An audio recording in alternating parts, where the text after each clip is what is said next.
వారం 15 రోజుల నుంచి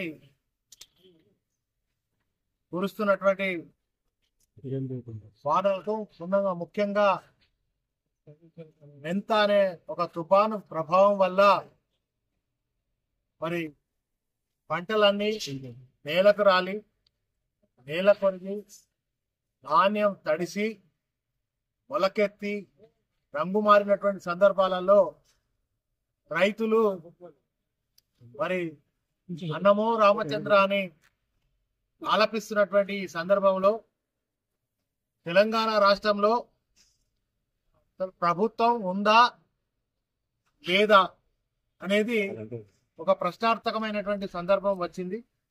ఇదే సందర్భంలో ముఖ్యంగా ఈ జిల్లా ఇన్ఛార్జ్ మంత్రి స్వయంగా తను వ్యవసాయ శాఖ మంత్రి సివిల్ సప్లై మంత్రి ఇంతకుముందు ఇన్ఛార్జ్ ఉండే ఒక ఆయన తుమ్మల నాగేశ్వరరావు ఈ జిల్లా స్వయంగా ఇన్ఛార్జ్ మంత్రి. గతంలో ఉత్తమ్ కుమార్ రెడ్డి గారు సివిల్ సప్లై మంత్రి ఇక్కడ ఇన్ఛార్జ్ ఉండే, ఇప్పుడు సివిల్ సప్లై మంత్రి. మరి ఈ జిల్లాకి ఇంత భారీ నష్టం జరిగినా కూడా ఒక మంత్రి కూడా కనీసం సందర్శనకు రాకుండా రైతులకు భరోసా ఇవ్వకుండా ఎంత నష్టం జరిగింది, మేము రైతులకు అండగా ఉంటామని చెప్పాల్సినటువంటి బాధ్యత గల ఒక ప్రభుత్వం ఇవాళ మరి ఎక్కడున్నారు వీళ్ళు?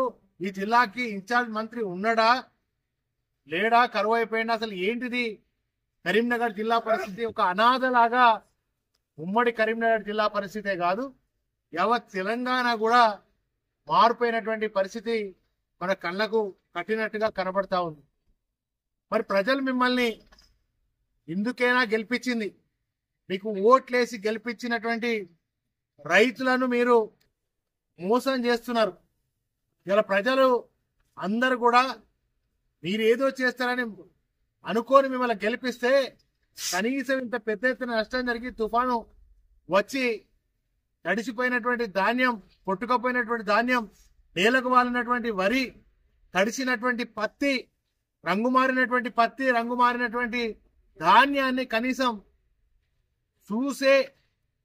చూసే టైం కూడా ఈ ప్రభుత్వంలో ఉన్నటువంటి మంత్రులకు, యంత్రాంగానికి సోయి లేదంటే ఈ ప్రజల పట్ల, తెలంగాణ రైతాంగం పట్ల ఎంత చిత్తశుద్ధి ఉందో మనకు అర్థమవుతున్నటువంటి సందర్భంలో ఇప్పుడే గౌరవ కలెక్టర్ గారు రేపేదో గవర్నర్ గారు వస్తున్న సందర్భంలో వారు కొంత బిజీగా ఉండి డిఆర్ఓ గారికి, ప్రభుత్వానికి దీన్ని మరి రిప్రజెంటేషన్ బీఆర్ఎస్ పార్టీ పక్షాన ఇవ్వడం జరిగింది. గతంలో కేసీఆర్ గారు ఇలాంటి తుఫాన్లు వచ్చినప్పుడు, వడగళ్ల వాన పడ్డప్పుడు కేసీఆర్ గారే ఇదే కరీంనగర్ జిల్లా, ఇదే నల్లగొండ జిల్లా, ఇదే వరంగల్ జిల్లాకు స్వయంగా కేసీఆర్ గారు ముఖ్యమంత్రిగా తిరిగి అక్కడ రైతాంగానికి ధైర్యం ఇచ్చి, మరి రైతాంగానికి ధైర్యం ఇవ్వడంతో పాటుగా ఎకరాన 10,000 రూపాయల నష్టపరిహారాన్ని అందజేసినటువంటి రైతు బాంధవుడు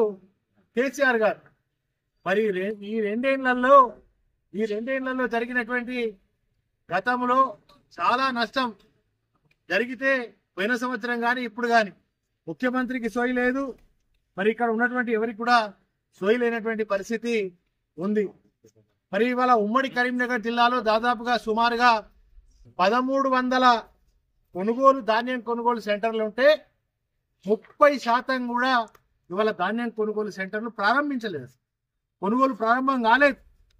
మరి ఇవాళ ఇక్కడ ఉన్నటువంటి స్థానికంగా ఉన్న ఉమ్మడి కరీంనగర్ జిల్లాల ఎమ్మెల్యే లేడా ఉన్నాడు. గాడిద పలిగిట రోముతున్నారా? ప్రజలు ఎందుకైనా మిమ్మల్ని గెలిపించింది?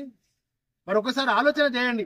తెలంగాణ రైతాంగం అంతా ఆనాడు మరి ఏదో రైతు ప్రభుత్వం అని వాళ్ళు కాంగ్రెస్ వాళ్ళు చెప్పుకుంటే, మరి నమ్మి నానబోస్తే పుచ్చి బుర్రలైనట్టు వాళ్ళ రైతులంతా కూడా నమ్మి ఓట్లేస్తే ఇవాళ ఇంత భారీ నష్టం జరిగినా రైతులు అన్నమో రామచంద్ర అని రోధిస్తున్నా మరి రోజు మనం పేపర్లలో ఈ విధంగా చూస్తా ఉన్నాం.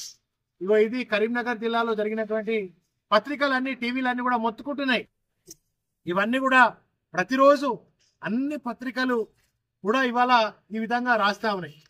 ఇగో నేల కొరిగినటువంటి రైతన్న పరిస్థితి ఎంత దారుణంగా ఉందో మనం చూస్తే ఇది హృదయ విదారకంగా ఉంది. హృదయ విదారకంగా ఈ పరిస్థితి నెలకొంది.